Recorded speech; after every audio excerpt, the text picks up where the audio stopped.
welcome everybody to American Photographic Artists New York chapter to this event tonight, a talk with Beth Galton. And we have here as co-host this evening, we have Avis Boone. Avis, Avis, and Avis is an APA member. She's recently joined APA, and she's also an established actor and photographer and women's artist advocate. I'll let her talk more about what she does in a minute, but right now we have Alyssa Harrington, who is from our New York APA New York board, and she's not going to be able to stay with us for the whole evening tonight because she's getting ready for a major trip for a gig that she's leaving early in the morning. And you can say it was, I forget, you say you're going to Chicago? St. Louis and then St. Chicago. St. Louis and Chicago. So she's got to get ready to go. But in the meantime, she wants to greet everyone. And you have something to say, Alyssa? Yeah. Hi, everyone. I'm Alyssa. As Deb said, I'm one of the newest board members of the New York APA. I'm a full-time pet portrait photographer and shoot weddings. I joined the APA pretty recently because it was important to really be part of a community. And I felt like that was really kind of missing in my life locally here. We live in a more rural area in New Jersey. I really wanted to connect with more of the like-minded professionals, and I want to see this industry grow and get better with that kind of community feel. And hey, where's a better place than being a member of the APA?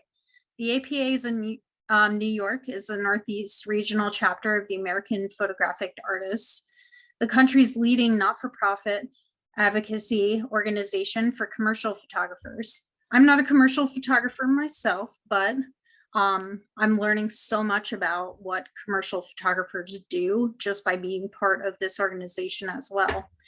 We're a member-driven group of photographers working at every level in our chosen profession. If you're here as a guest and not yet a member of the APA, I encourage you to join, especially if you want to be part of a community and feel like that's missing from your life as well. I encourage you to really join, get involved with the events, come out and visit us at some of our open board meetings. You can visit our website and find out more about the organization. Deb's going to be putting a link in the chat, so that way you can find it. If you're a member and would like to get more involved, we'd like to invite you to come out and sit in one of those open board meetings that I was just mentioning. Help work and produce some events with us, give us ideas, because we want to know what everybody would like to do and what we can provide for everyone. And we do it all because of the satisfaction it brings us to give back to this photo community. Oh, Deb, you're on mute. Duh. Only 3 years into this, so. It happens. Yes. Thank you, Alyssa, and thank you for stopping by, and safe travels. Sure. Thank you so much. Okay, see you. See ya. And now we'll go to Avis, and who'll be our co-host this evening. And just so you know, everyone who's watching, and as Beth is speaking, you can type any questions into either the chat box or the Q&A box along the bottom, and we will ask your questions later. We're going to let Beth go through her presentation and ask the questions afterwards, and Avis and I will alternate with that. But right now, I'd like to introduce you to Avis, and I already mentioned that she's an established actor as well as a photographer and an advocate for women in the arts, which is great. This is tomorrow's the last day of Women's History Month, so it's great to talk about that every month of the year, but especially now. So, and I think are you muted or are you live? I'm live. Okay, excellent. So did you want to? So hi, everyone. And I'm thankful to Deborah for having me as a co-host tonight. As she said, I am an actor, model, photographer. I am one of the co-presidents because the organization does so much work. We need 3 at the moment. So I'm one of the co-presidents of Women in the Arts and Media Coalition. And we are all about the the vision of women in the arts and media. We are often overlooked, and with the organization, along with many other organizations. I'm also a member of SAG-AFTRA, which is one of the largest entertainment unions in the country. And they are one of our biggest supporters, and all the members, all the union members, DGA, Writers Guild, our organization is an organization of all these wonderful organizations, but it's all about the work that women do and the place that women have in the arts and media. I also have a podcast, That's How We Roll, ROLE, and I interview women who are role models and mentors, who are entrepreneurs, business owners that have so much to say and so much to offer as a role model, as a mentor, as a motivational person and inspirational to young women, specifically other women and young girls. Excellent. Thank you so much, Avis, and thank you for joining us. We're going to, I guess I have to introduce Beth. I have to say, well, before I introduce Beth, I just want to mention that APA, if you go to our website, I posted the link in the chat box, and also Avis will be posting links to her podcast in the chat box. And but I wanted to let you know about other events coming up with APA. We have right now, on the website listed an event on Monday night, which is a Zoom event about self-publishing your photo book using the Mixam platform. And this is, I'm not sure how old Mixam is. A lot of people know about Blurb, and this is the same kind of a print-on-demand platform, but we've seen some results, and it's really amazing quality at a lower price. And so they have someone who's going to be doing a Zoom with us, talking about best practices and other tips for self-publishing a book. Later in the month, we have these informal events called coffee chats. We're going to be having one on April 16th. That hasn't been posted yet, but it will be next week. And we also have the Dawn photo walk to Marine Park that William King is going to be co-hosting. But right now, I want to introduce Beth Galton and say that I have been a huge fan of Beth's work for a long time. And Beth's career has been both award-winning and prolific. And her artistic influences are as varied as science, music, the home meal she had growing up, and Marvel Comics. So very wide range of influences. While photographically, she's drawn to organically classic work of like Edward Weston, Ansel Adams, Edward Steichen. The images she creates, though, are all uniquely her own and have garnered a long list of A-list commercial clients, from Oreo to Panera Bread to Newman's Own to Kellogg's, just too many to name. And if I named them all, you'd all jump up and run into the kitchen, get a snack because you'd just suddenly be hungry. Beth is a member of APA as well as a member of Soho Photo Gallery. And we are grateful that she's taking time to talk to us tonight about the recipe for her success. So take it away, Beth. Hi, everyone. I want to thank APA, Debbie and Avis for inviting me to speak tonight, and for everyone who's come to attend. Where to start? Public speaking is not my forte, so you're going to have to bear with me just a little bit. But I wanted to let you know that I've been a photographer for many years, and that I graduated from a small liberal arts school in Ohio with a major in studio art and a minor in the natural sciences. And once I had graduated, I, like most graduates, had no idea what I wanted to do. Had various jobs, was quite miserable, and a friend suggested that I try assisting for a photographer. And so through a friend of a friend, I managed to find a photographer and talk my way into a studio. And that got me going. And from there, I assisted many, many talented photographers who kind of trained me and taught me about the commercial world. This was the exposure that really honed my craft. You know, I really learned by working for different people. What really captivates me about photography what captivated me when I first found it was about the ability to use light and composition to express my feelings and my emotions about a specific moment in time. So as an assistant, I learned about shooting with strobe. And when I began to shoot TV commercials, I decided that I need to learn about tungsten. So I switched strictly to tungsten for many years, just so I could be able to tell the crews, this is what I want, this is how I want to light. And then once I had a studio that had some daylight, all of a sudden that caught my fancy. And I've been shooting with daylight for pretty much the last 10 years also. But for me, I like to use whatever light is best for the project and will accomplish the emotions and feelings that I'm trying to imbue in the photograph. So what I'm going to do, I'm going to start to share my screen.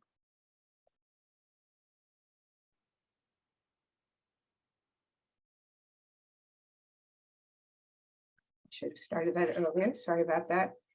So what I love about my job as a commercial photographer, especially, but even for the personal work that I do, is I love working with creative people, solving problems, and using what I see in the world as inspiration. What I discovered early on was that I really love telling stories in my photographs. It is quite often where I start the creative process for my images. Almost all my photographs are constructed in front of the lens. It's very rare that I find a scene that I say I have to photograph. What I do is I build it layer by layer. The joy of digital is that you can go too far and then pull it back and you have all these captures. And then I edit down the one that I like. The next 3 images are part of a series that I did working with a really talented food and prop stylist. I wanted to add breakfast foods to my portfolio. And we decided that instead of just shooting, a fried egg on a plate, that we would tell stories.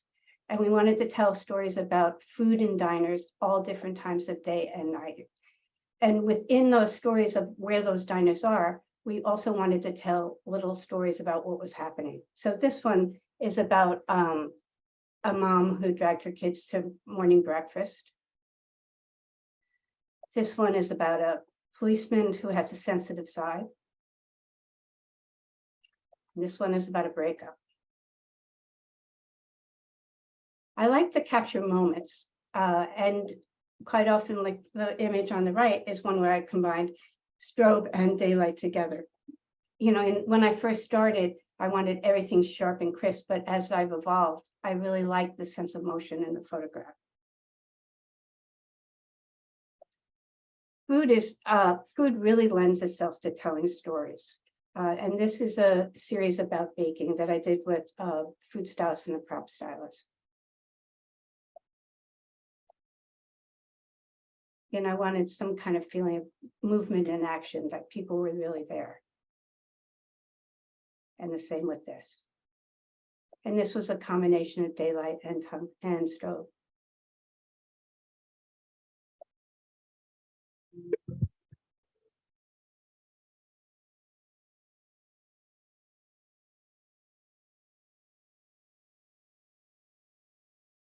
I've really fallen in love with stop motion and GIFs because you can really tell an even bigger story.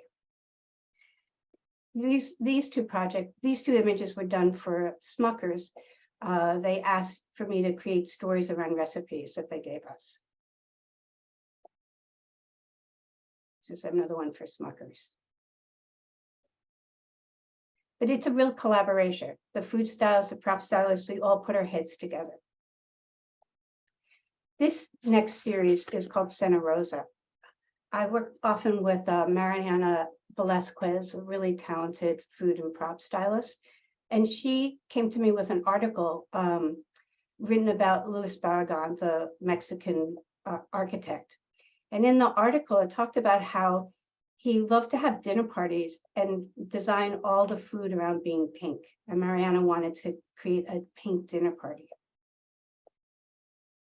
So she developed the food and and actually styled it. And we integrated postcards of Barragan's work to kind of pay homage to him.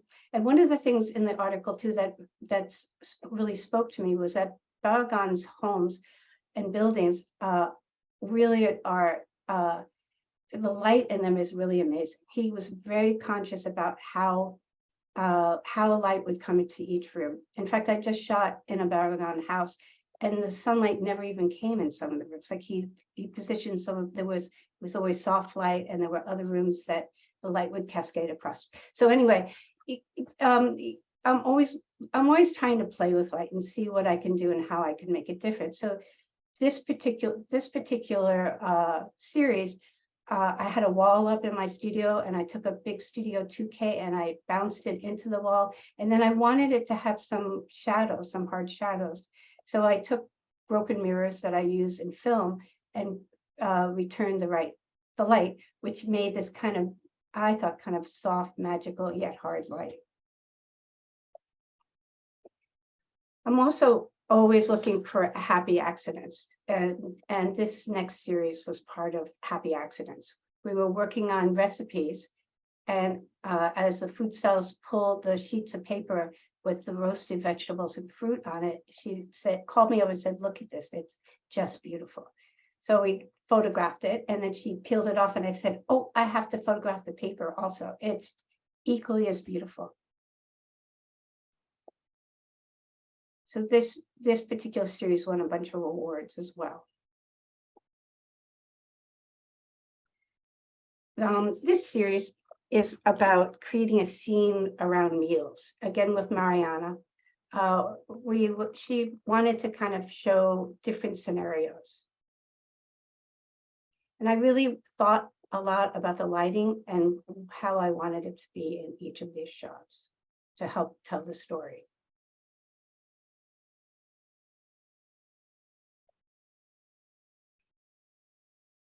One of the joys of my studio now, my present studio, is that I have south light. And I was working with a food stylist, and we wanted to do a scene, a couple of scenes of food being made. And what I found was that the sun was moving so quickly that instead of doing an individual shot, that I turned it into a GIF.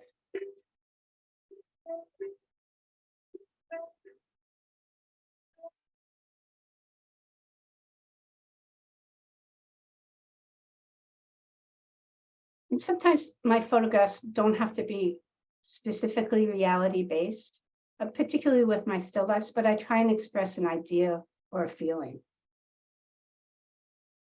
And I think that these tell their own stories, as simple or as complex as they can be, as they are. Concepts. So I love a good concept, and I'm always looking for a great idea. I go to museums, galleries, I surf the web for inspiration. I talk to lots of people. That's it. I think that concepts make photographs really strong. So one of my clients has been Chipotle, and at one point they asked me to shoot a burrito cut in half. And to be honest, I was kind of like, ooh, this is weird. I'm not sure how I feel about it. And then all of a sudden a light bulb went off in my head, and I thought, I never get a chance to look at food this way. I thought, you know, we will show a piece cut out of a piece of pie, or we'll show a bite, but we never get to see what it really looks like if you cut it in half. So I approached Charlotte Omnis, a talented food stylist, and said, how about if we shoot a series of food cut in half? So she was very excited about it. We decided that we would kind of shoot iconic, classic Western foods that you buy the grocery store. That is nothing fancy, which was why we started with ramen. And we wanted to do it as real as possible. So this is done with a lot of gelatin and very little retouching this particular image. There are times when we had to retouch, but again, I wanted it to feel like it was real. I never wanted it to feel like it was really retouched. These images were on the fence in Brooklyn at one point, and when they were hung, I used to get emails from kids asking me how I did them. It was really fun. Excuse me. I mean, this required a lot of Crisco and just pours, and it's really was created in 2 pours. We got the bulk of it in the first pour, and then we stripped in a little bit more flying milk. Even the soda on the right-hand side, that sat in my studio for a couple of weeks. Charlotte made it so that it was totally solid. And then we separately shot spray coming off of a glass of soda and stripped that into it. But again, trying to keep them simple and looking as real as possible. Oops, sorry. All these, a lot of these images have been hung in museums and been seen in galleries, and actually it was published on a website called Future Shoot, a blog, and 10 minutes later my whole website and my email crashed. So it was my 15 minutes of fame. Another food stylist I think is really talented is Anna Cavill Joyce. She came to me and said, I want to test. And I've always had a real penchant for idioms. I have done idioms in the past where I would kind of juxtapose 2 photographs like peas and an iPod. But Anna said, I want to illustrate the idea of an idiom. So we came up with the idioms. She painstakingly created these 3 photographs, and then we hired a designer to do the typeface that was above it. Charlotte and I happened to have gone to Dia Beacon around the same time, and we both fell in love with Robert Ryman's paintings, which are white paint on white canvas. And there was something about the texture, and we were kind of kicking ideas around. We thought, well, why don't we try and do it with food, which kind of led us to using painters as inspiration. So this is Jackson Pollock, Rothko, Franz Klein. It was really fun to do. We did a whole series of it. Another series I worked on with Betty Blau and Eugene Joe. And it was fall, the vegetables in the farmer's market were just incredible. And I really wanted to do kind of a classic still life, but make it more contemporary. So we came up with the idea of picking the next few items and then showing it as the ingredients and then showing it cooked.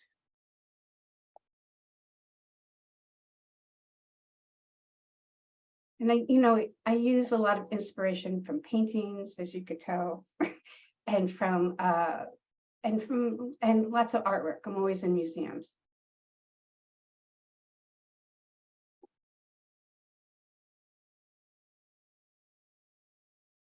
This last series is quite recent. It's called Color Story. At the moment, it's hanging at the Delaware Contemporary Museum along with some other work. A lot of my work doesn't have color, and I thought, color is in. I need to put some color on my website, but I wanted to do it in a way that really reflected who I was. So I spent some time looking at paintings on the web, and I'd always been a big fan of Wayne Thiebaud's work. And then I thought, well, why don't I take vegetables that I find at the farmer's market and put them on painted backgrounds that are complementary colors to them, the color that's opposite it on the color wheel. So I first got my niece to come paint with me, and then I started painting by myself. And I created a series of still lifes of the vegetables, and then worked with food stylists to create the pair to it. And I'm never afraid to say this doesn't work. And even though the mushroom shot that I had done with food stylist was truly beautiful, it didn't work with the mushroom shot that I had shot. So I actually styled this one myself, but my sister is a food stylist, so I put her on Zoom and we did it together. She kind of directed me and told me things, little tricks and things to do. Message. So I grew up demonstrating against many social injustices. So I'm always trying to find ways to use my craft to make a statement about the world. This next couple of photographs are running in the Washington Post right now. When Roe was overturned, I was quite horrified and very upset, and was trying to figure out how I could make a statement photographically about it. And after kicking around ideas with people, I finally realized that women who live in states where they don't have access to abortion, what do they do? And it's kind of dawned on me that they probably went to Google and they Googled things that will cause women to abort. And what I came up with were ancient, old tricks that people had done, as well as contemporary things that people are considering now. And I was pretty horrified, and I thought, this is what I want to do a photo story about. And I realized that it was a little too expensive and complicated for me to do by myself. So I wrote a proposal and pitched it to the Washington Post. Excuse me. And luckily they were like, we want you to do it. They paid for it. And I was able to hire a fantastic producer and Betty Blau, the prop stylist. And together we pulled this whole project together. The Washington Post even asked me who I wanted to write it, and Candace, the producer, said, I have a friend who writes for the New Yorker, and she had the perfect person who really was able to write about what you're seeing, and really push the fact that it's dangerous, that these are not beautiful things to try, but they will ultimately hurt you. Part of the reason I wanted it also to feel like kind of like a Dutch painting is that we are going back in time. You know, we're not moving forward, we are moving back in history. So on the left is a back alley abortion. We were able to access tools from a gynecologist who was extremely helpful. Women often use drugs to cause miscarriages.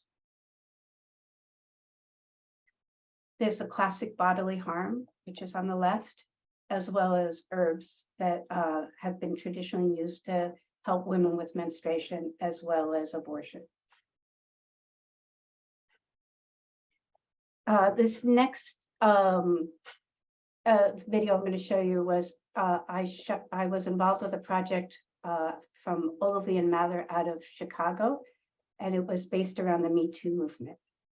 Women made it very clear that time was up for gender inequality, which clearly made some of the penis owners in the crowd very uncomfortable. It's one of those conversations that's a little bit hard to have. I think one might be afraid to follow. Then they might say one thing.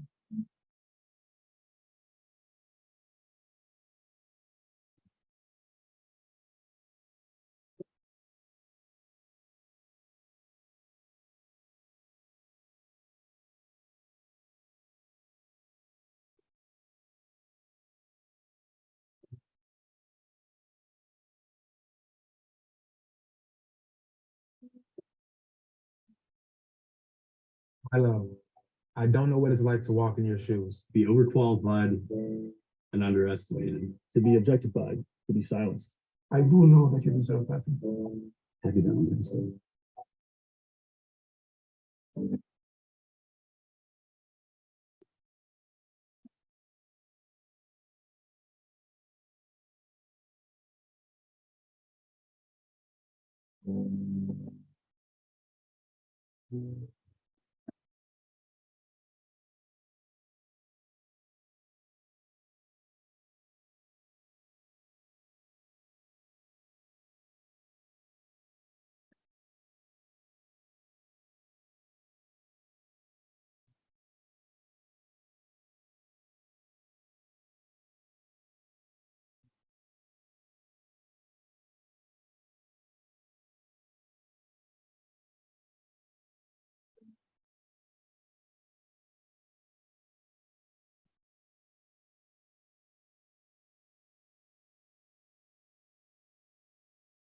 was a fantastic project to get involved in.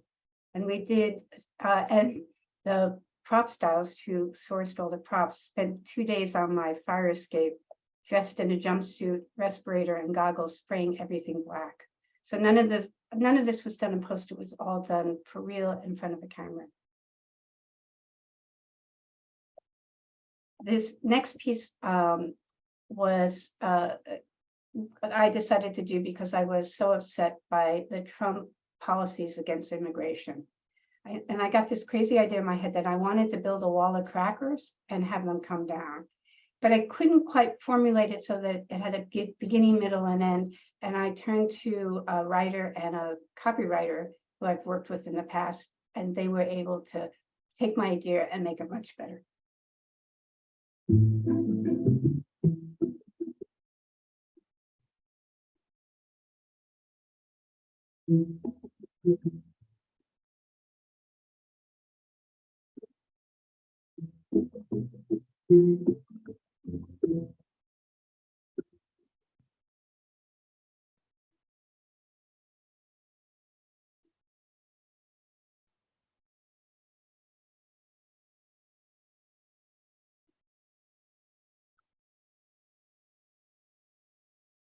We were fortunate enough to have a fantastic editor too, who brought the music and the little flags and kind of pulled it all together for us.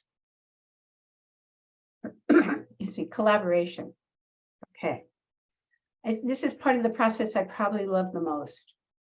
I always find two heads are better than one. And with great collaborators, ideas always get better. I'm going to show you two different projects that I worked on that were super fun to work on and really involved a lot of collaboration between the crew and the agency and myself. So this was done for Havas, for a pharmaceutical company called Arena. They wanted to promote their employees, saying that they're always thinking about solutions and coming up with ideas. So it doesn't really matter where they are. If they have an idea, they're going to write it down. So these were the layouts that they sent me to bid. They gave us kind of 9 scenarios and said, you know, of course, we want to do this as efficiently as possible. And if you look at them, it's like a car in a parking lot, an airplane, a cab, a newspaper in a cab. So what we began to realize is that there's no way to go from location to location to do this, but we would need to find a big studio that you can drive into where we could build all these sets. So what I've put together here is kind of a board of the process of what we went through. I worked really closely with Betty Blau, the props house I adore and love, and we worked on proposals. And you see on the far left, there's the proposal ideas. So we took their stories and tried to illuminate them to make them come alive so they knew how badly we wanted to do the job. And once we got it, then they asked us to put together a mood board of what we were thinking. So that's what's in the next slide. And in this particular one, we realized that as we were putting cups on cars in parking lots, both Betty and I were wandering around parking lots, that most cars are aerodynamic. So it's really hard to balance a cup and have it look straight on a car. So it became a real challenge. The next panel, it's says number 4, clinical trials. So that's part of the pre-pro book. And what we finally did was we found a car, which happened to be the producer's car, that had a flat top. So we, and in the pre-pro book were all the elements that we were going to be using. And then below are the studio photos. You know, even though we had pre-planned it, I wanted, I kind of walked around and tried to figure out what was the best angle in the studio to place the car. The image on the left was me trying to still put the car on the front hood, and it was very tippy, and then angle the camera so it looked straight up and down, and it became obvious the background looked odd.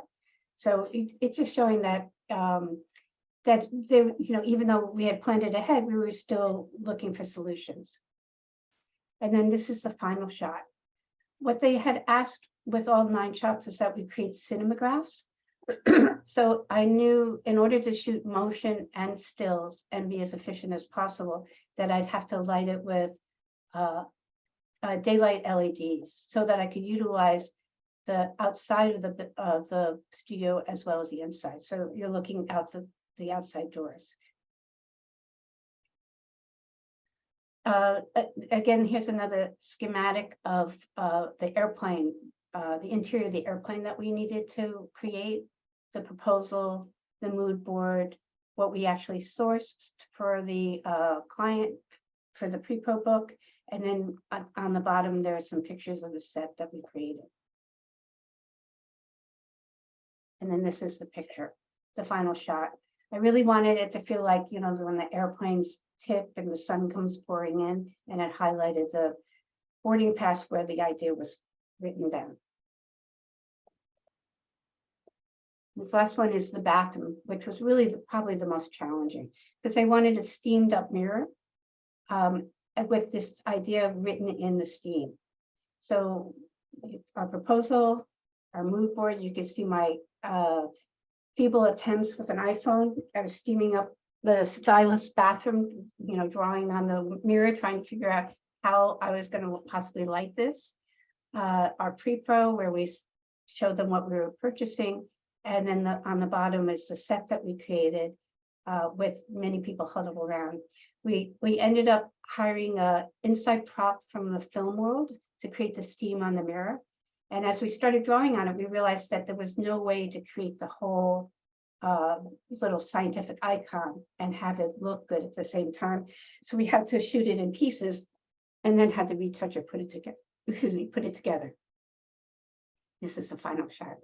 And you know, it was complicated because we had to build a wall to reflect into the mirror also. And I had to think about what I wanted to reflect in the mirror so that the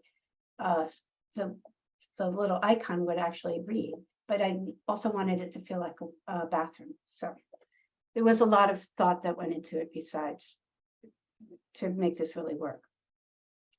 And then the agency turned the cinemagraphs into video.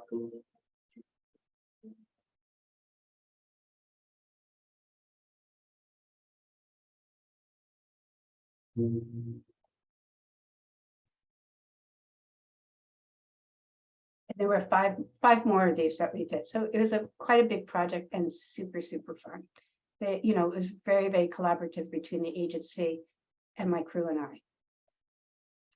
The next project I want to talk about is Smuckers. The agency wanted social media content, and the client really wasn't as interested in that. They wanted a library of images. So I had to figure out a way that I could get them both, and a lot. You know, they came to me with probably 50 recipes. We talked them down to 12 and managed to do 17 in the time that we had. But I basically was given a list, and then they said, make up stories for us, which was really, really fun. So the food stylist, the prop stylist, and I, with the art director, came up with a whole scenario stories of what would be happening. So this is one way to be efficient was to be able to do 2 recipes in the same setup. So we did the pancakes first. We captured the hero shot, and then we melted and poured syrup over it. So we got the GIF and the hero shot at the same time. And then we quickly changed out the pancakes and we set up another set, but using the same lighting so it could really be efficient. And so they were able to get 2 shots out of this setup. Here's another one with bagels. They were very fun to kind of think about what's the coffee doing? What's the, you know, what's the bagel doing? What's going to be left when the bagel is gone? We had hands on set quite often, so we were often trying to figure out how to put hands into the shots. And again, about telling stories and the process. And yes, martinis can be made with Smucker's jam. So we did a scene with making a martini. promotion. This is a complicated one. Because if pre-COVID, I had a formula, you know, I was in the books. And then I did mailers. We used to do lots of mailers. But once COVID happened, it's kind of turned things upside down. But I'm going to show you the mailers first. So we decided to turn this Santa Rosa series that I did with Mariana into a mailer. This is the front and the back of it. I hired a designer, and she brought her husband, who's a writer. And we decided we wanted to really kind of tell this tale about Santa Rosa. So he wrote a little blurb on the opening, talking about who Luis Barragan was and what he was known for. And we, you know, labeled all the recipes, but we didn't put the recipes in it.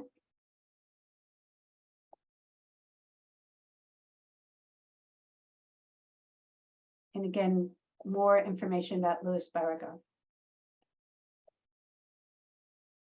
I really loved the vegetable series that I did with Betty and Eugene. So I decided I wanted to turn that into a promotion as well. So this is the front and the back of the outside of the promotional booklet that we made. Again, a design by a designer that I often work with. And then the interior of the book. And this one I was really worried about the printing quality. So I actually went to a place called Brilliant Graphics that I had found at APAC. And they did a beautiful job. And they, you know, they really held our hands through the whole process and ensured that and you know, these photographs don't do it justice, but there's a lot of depth to what you can see in here. And we, you know, I would print usually around 1,000, 1,500 of these, and we would mail them to art buyers and to art directors. And then COVID hit. And it seemed, you know, who am I mailing anything to? And I had to kind of rethink it and think about email blasts. And what I started doing was I started creating lists with my agent of places that I wanted to work and places to go after. So, and then I have a designer who will design email blasts for these particular clientele that I want to reach. So it's like the email on the far left, the Happy New Year friends, that was aimed at advertising agencies and design companies. And then the next one, which is the statue, that was really for editorial and publishing companies, because I want to get work out of them. And then the last two are actually studio emails saying what's going on, and it talks about the shows that I'm in and where they can see my work. So I have a lot of lists going. I use Agency Access, not that I want to plug them, but they're really fantastic because I can manage to make my lists and keep them separate. And then when I want to, I combine them, or I pick and choose and can really target where my emails are going. I have started to venture out into the real world and go to agency meetings. I recently went to one with my agent Candace, and I wanted to have a leap behind it. And what my designer has created is a template so that on a 8.5 by 11 printed, double-sided printing paper, I use like Moab where you can print on both sides. I could print images and then information on the back. And then I just cut them apart. So I can quickly go to a meeting and have 20, 30 cards ready and able to leave behind. And I've also been going to portfolio reviews for my personal work. And I am using the same technique where I gang up 4 images, I print it on one side, on the other side, I print the information, and then I cut them apart. So I can leave them with book companies, art galleries, museums, anybody that I see.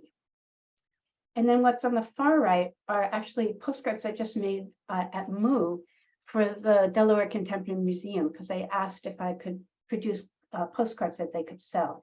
And I was so impressed at how they looked. I thought, this is the next thing I want to start doing. And kind of getting my feedback in as people are coming back into the office, I want to start being able to mail things. And I think these cards are pretty fantastic. Okay, now we're on personal projects. Because those are really important to me. I'm gonna get my notes.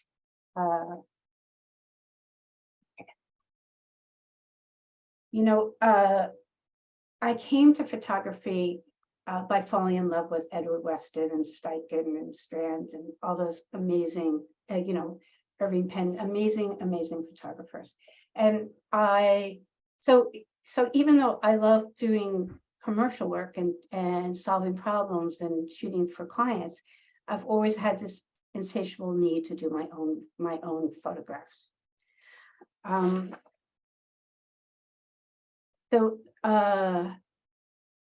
Okay. So this first series is called the Root series.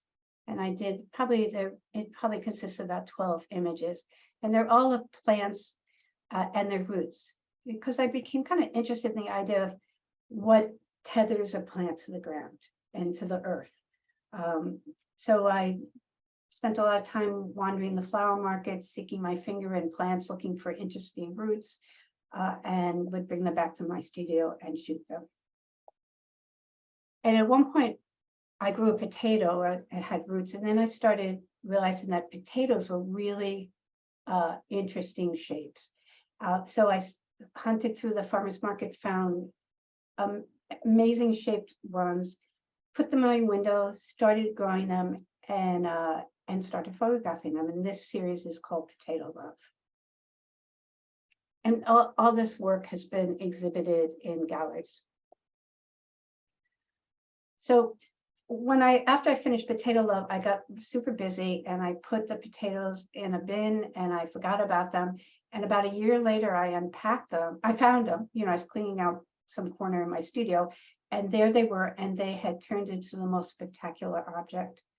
And I thought, I need to photograph these now. So I had recently seen a show of Irving Penn's work, and it was a picture against a simple white background, and it was daylight. And I thought, this I have to shoot with daylight.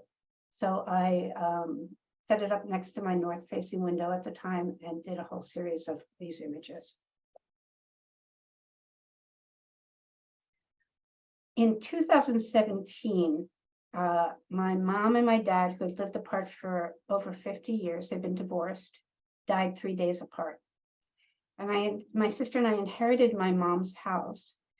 And I always knew she was a hoarder, but as we unearthed what we, stuffed there, I began to find objects from my childhood, and then photographs of my dad and mom and myself as a very young child. They were only married for 11 years. So, but my mom had all this stuff.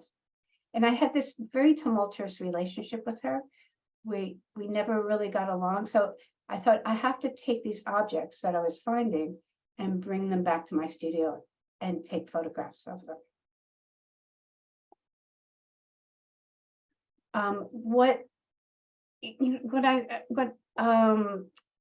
So I spent about a year taking the interior photographs that you see here. And it was pretty cathartic for me. I mean, like the image on the left is called Passed from Generations. And, my mom had a hard time with me, and her mom had a hard time with her. There was not a lot of love between my grandmother and my mother and I. So this gave me a chance to kind of work out and do a story about the dynamics between us. And the one on the right was Life and Death is One Thread. And those were, my mom would write crazy letters to me and never mail them. And I found them. Most of them got thrown out because my niece wouldn't let me read them, but I did manage to get a few. And then I gathered them together with elements that I pulled from the house and created an interior photograph. So the one thing that happened when I was doing this series, you know, I did the interior photographs and I started to show them around, and I felt like something wasn't quite right. I showed them some people and they didn't quite get it. And I thought, I have to go back and rethink this. There's somewhere, like I knew in my heart there was something there, but it just wasn't, it wasn't resonating the way I wanted it to resonate. And after frantically trying many different things, I realized that I needed to print them out and then take the elements that were in the photograph and then reintegrate it into it, the around the photograph, kind of re-photographing it so that it's multi-layered, just like emotions and families are extremely multi-layered. And it really kind of, for me, this was the first time I really pushed myself. Because, you know, as a commercial photographer, you get a job, you solve the problem, you shoot it, and it's gone. And you might think, oh, I should have done X, Y, and Z, but you never have the luxury to do that. But with this project, I really had to struggle with it. And through my struggle, I felt like I got to a much better place. And it kind of opened up the whole idea that it's not a fast process, that I can take my time. And that really, in a way, these photographs, there were 20 of them, it took me 2 years to produce them the way that and be happy with it. Now we get to a project that I did about COVID, because like everyone, I was stuck in my apartment. I stayed in Manhattan the whole time. And I was glued to my computer looking at all the charts, wondering where COVID was, what it was doing. And as I stared at these charts, I began to feel really awful because they were representing people's lives. They were representing people who were sick, people who were dying, people who were alone. And yet you never had that sense with looking at this document, at this data, that there were real people behind it. So I thought, this is what I need to do something with it. So I printed them out on vellum and started distressing them. And I thought, I need to shoot them. And the obvious thing for me, since botanicals are really such an integral part of who I am, that for me, they would represent humanity. So I started on this quest of taking photographs of these graphs and documents and integrating it with botanicals. I want to show you my home studio, because just as the pandemic was hitting, I ran to my studio and I grabbed a tripod, my 35mm camera, a couple of light stands and clamps, and brought them home. And what was super exciting for me was that I realized that I don't really need a lot to take a photograph. You know, for years, I've had big crews. There's always a group of us creating a photograph together, and all of a sudden it was just me. And I had to improvise, like my tripod didn't go high enough, so I used the side tables to my couch to get up higher. You know, that I didn't sweat like this is how it had to be done. I just made it work. And it was really exciting and extremely freeing for me. So by December 2020, I had hundreds of photos. I just kept producing them, you know, and I was getting a bit overwhelmed. I didn't know what I was going to do with them. So I heard about a workshop with Michael Foley, who owns a gallery on Orchard Street, Foley Gallery, and he runs these workshops. And I thought this would be a really good opportunity to get some feedback and try and figure out what I'm going to do with all these photographs. I mean, just like I was feeling overwhelmed. So I joined the class. There were 10 of us. They were all extremely representational photographers, with the exception of one other couple who were doing somewhat abstract work. People were not overly receptive. I would show it and they'd be kind of confused. But the fact that I got challenged was really, really helpful, because I knew in my gut that there was something that I wanted to say and do. but I needed a way to make it come together and happen. And through the class, one of my classmates said, you know, this is really like a diary. Maybe you need to be writing with it. And I was like, I can't write. I'm not going to write. And then I thought, she's right. I have to turn into a diary. So I approached a friend who lives in Montreal, who's a graphic designer and art director, and said, will you help me put together a book, which became COVID Diary. And I was really lucky. You know, I forced myself to write, and I was really fortunate because my 23-year-old niece, who just graduated from college, living in Seattle, said, I'm coming to New York. I want to be a stand-up comic. Can I live with you? So she came to live with me, and she happened to be a really exceptionally great writer. And she took my writing and helped me edit it down so that it was really succinct and to the point. And what I did was I wrote about what I was feeling when I took these photographs, like June 14, 2020, COVID symptoms. As of now, it affects the brain, eyes, nose, and blood. And that's what that document is about.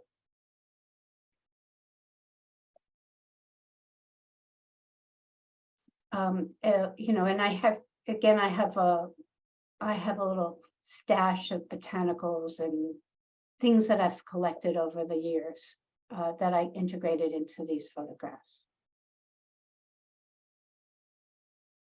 As we were designing the book, I wanted to, you know, both Sally and I, we looked at it laid out where it was just against white. And then I felt like it needed something to kind of hold it together, which is why I started to create the shadow pictures. So I spent a couple of days, created these shadow pictures for her, and then she cropped the daylights out of them and laid them out in such a beautiful way. You know, I remember January 7th, 2021, when the rollout of a vaccine was just starting, and it was highly prioritized. So it was just healthcare workers, nursing home residents, over 75, essential workers, politicians.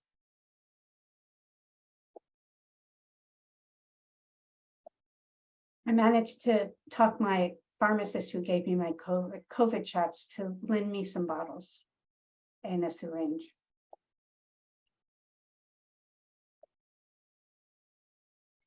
So I put this book together, and part of what I've been doing with my personal projects has been trying to get them exhibited. So I've been entering calls of entry for different galleries around the country, as well as the fact that I've gone to a couple of different portfolio reviews. So last April, I took this COVID Diary to a portfolio review and found a publisher. And what we're doing now is we're kind of taking it apart and trying to make it broader and make it about my experience of COVID in New York City, and turning it into a different book that will hopefully be out by the fall. So I'm going to end on flowers. Whenever I get stuck or try to figure out what I want to shoot or how to approach something, I tend to go back to where I started. And I'm always looking at who I am and how I can be true to myself visually, but still continuing to grow. So flowers were that touchstone for me. You know, as a child, I painted flowers. And this is one of the first images I took as an assistant. It was in my book and won awards. And I still remember the feelings that I had when I took this photograph.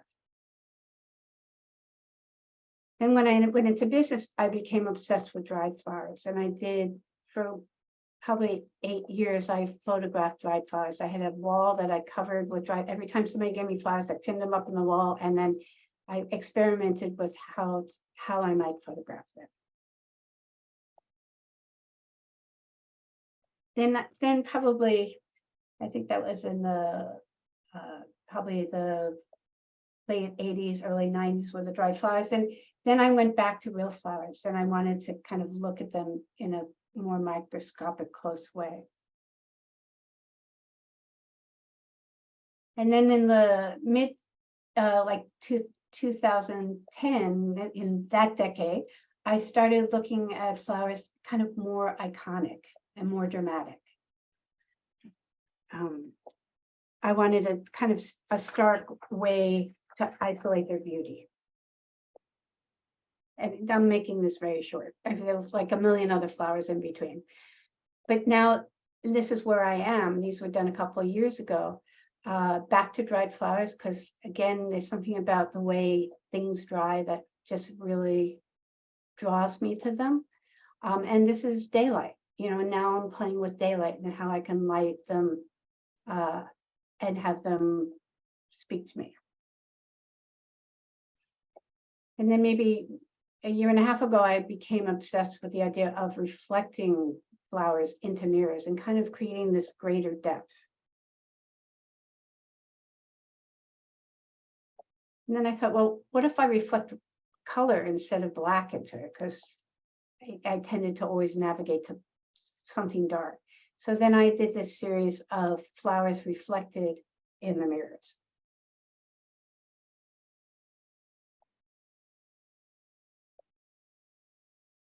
And this brings me back to dried flowers again, because I keep navigating back there.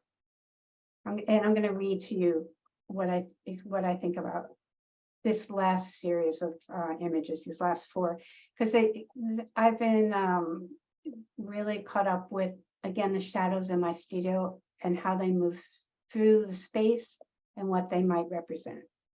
So I'm continuously drawn to the ephemeral quality of decaying botanicals. What interests me is a constant change, just like our world, our lives, and our bodies. We traditionally think of shadows as dark, scary places, connotating death and negativity.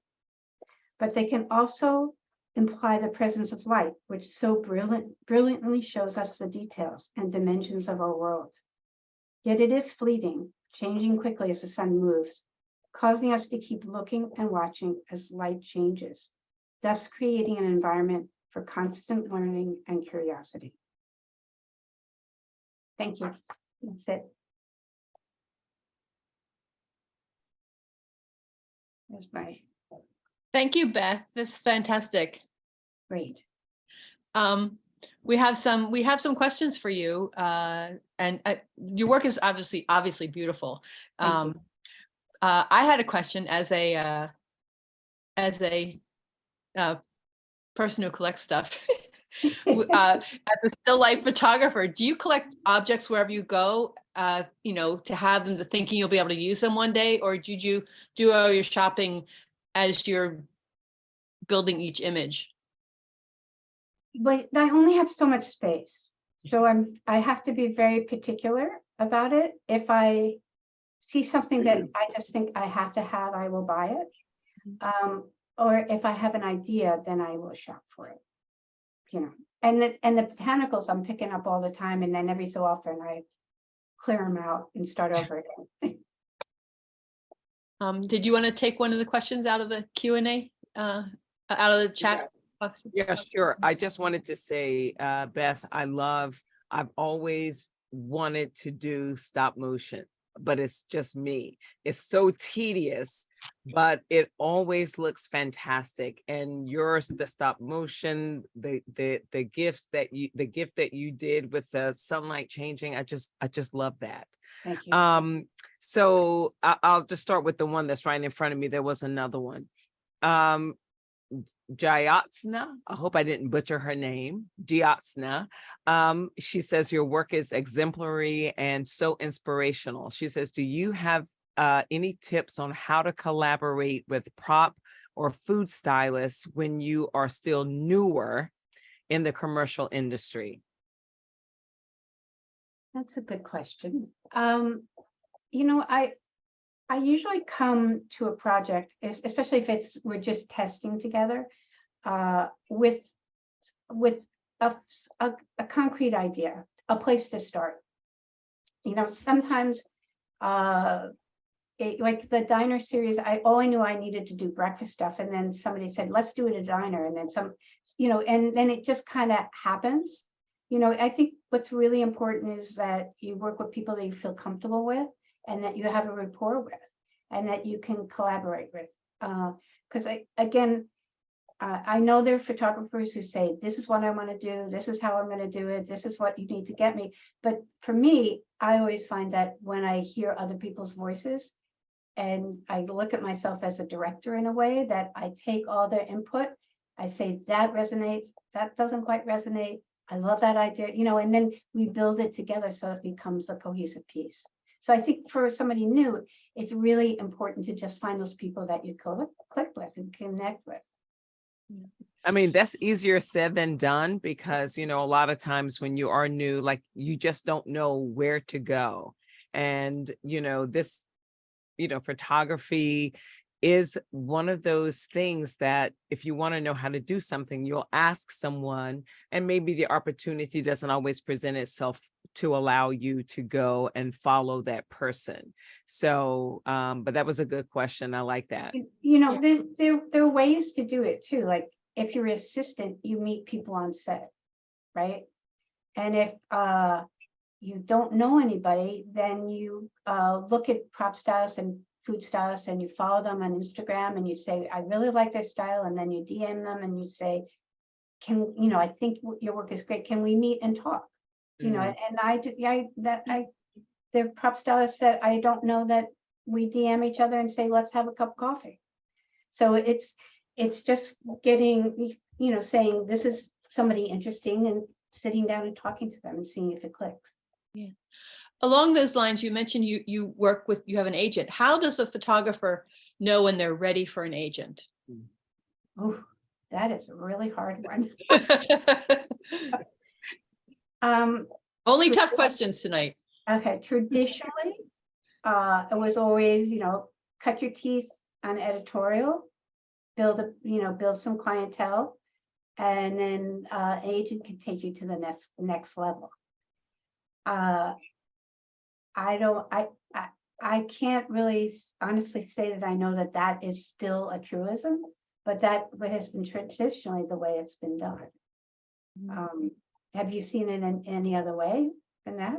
I mean, that to me, I think going out too early with an agent is a rarity, you know, to find an agent who will take you on unless they see, you know, great potential, you know, but I think it's kind of building a reputation and having some clientele.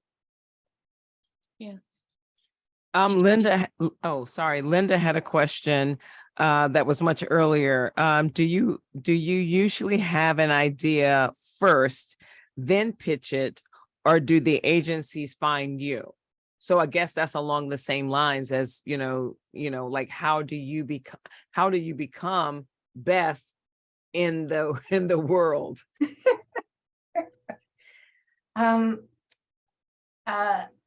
Most times agencies have their ideas, you know, and then they're shopping. They're looking at millions of people. The Washington Post I had that connection with the photo editor. I had done some projects for him. He had run COVID Diary 2 years ago, my COVID Diaries images. So it was kind of a natural fit for me to email him. How do you pitch? Did that answer it?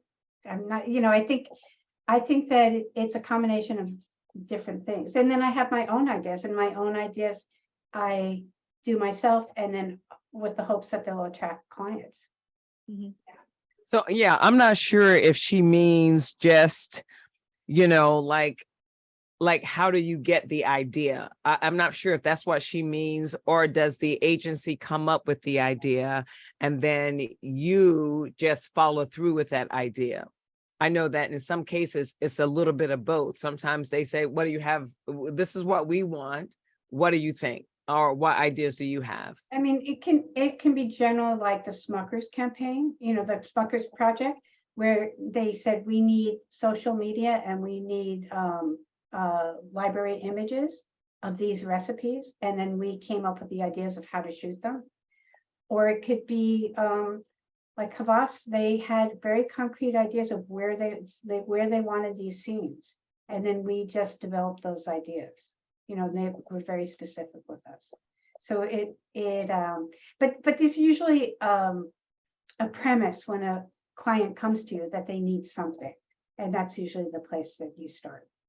It's just how creative they're going to let you be is the question.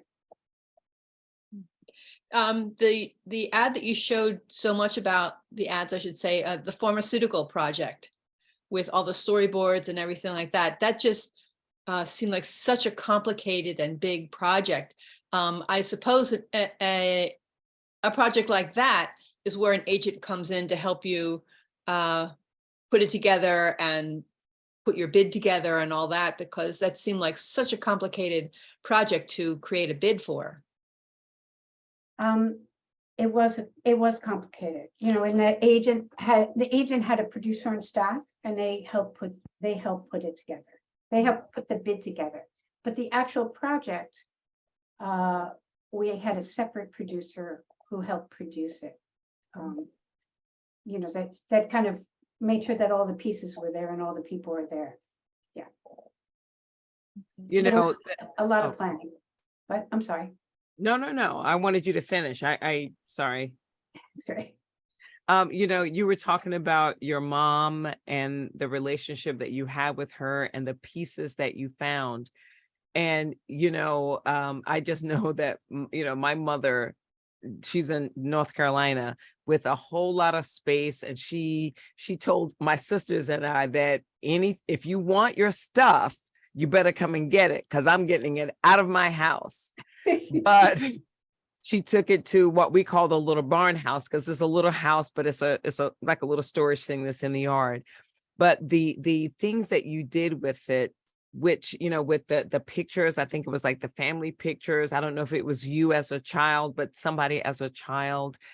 It was really beautiful. And it's a way to, because sometimes we don't like to let go of things, but we have to think of ways to keep certain things, certain memories, but without keeping a whole lot of crap. And that's what we tend to do, you know, and a lot of us got rid of a lot of that stuff during COVID.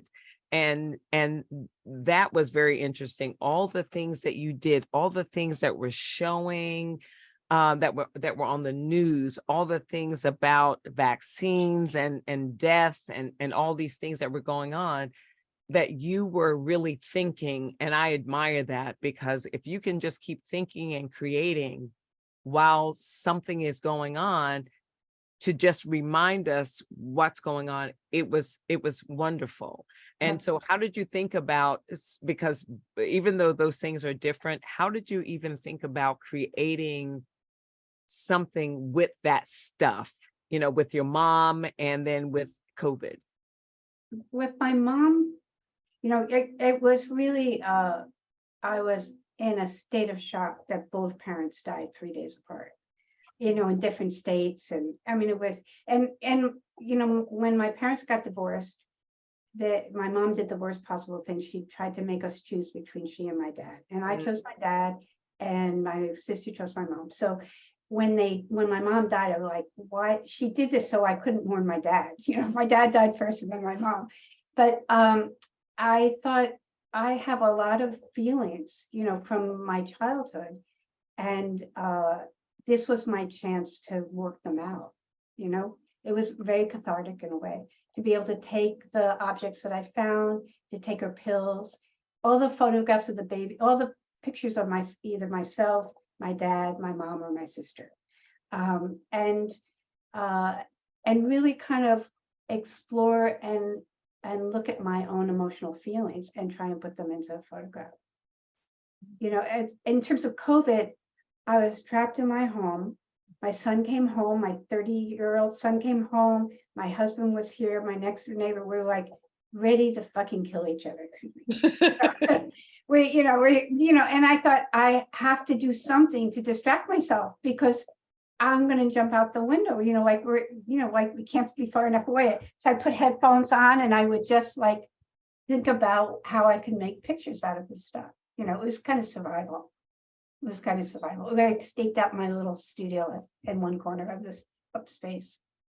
I would say what else was brilliant. I love that series of the international crackers, symbolizing, you know, the international unity. That was just absolutely brilliant. It reminds me actually of that old fashioned, was it the Coke or Pepsi commercial? I like to teach the world to sing. Yeah. It's Uh-huh. like, that was the same kind of a thing. It's just, you know, genius.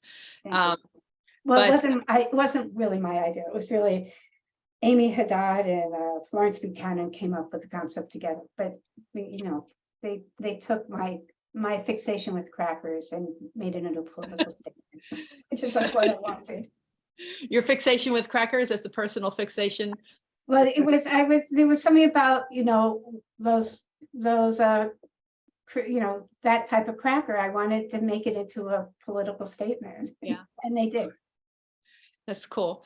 And someone had questioned, besides museums, where else do you get your inspiration from? Walking around, galleries, reading books, looking at magazines. Not that there are a lot of magazines left. Galleries. What else? You know, being out in nature, talking to people. You know, it's a little bit of everything. Yeah.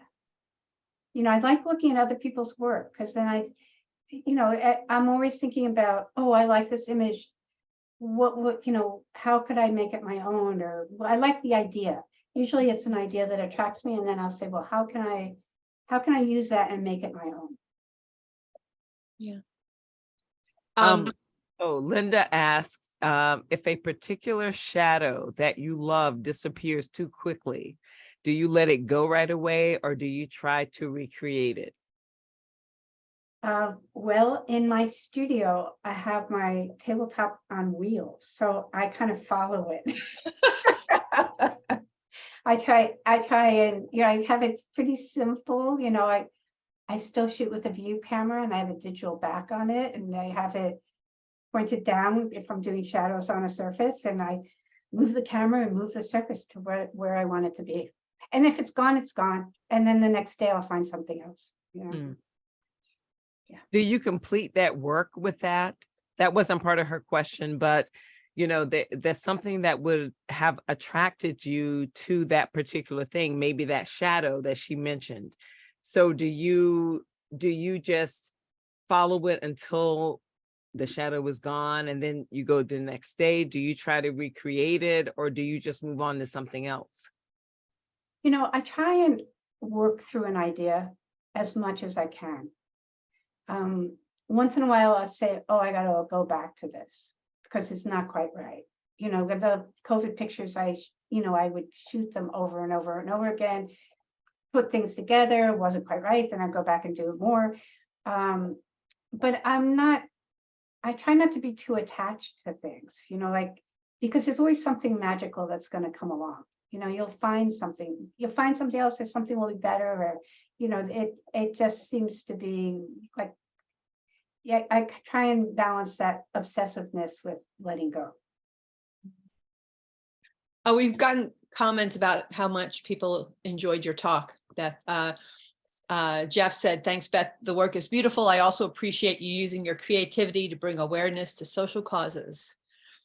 And we've got some other wonderful, interesting talk. Thank you so much. Fantastic presentation. So you're getting rave reviews from everyone watching. I'm certainly obsessed about this, so I'm glad you did that.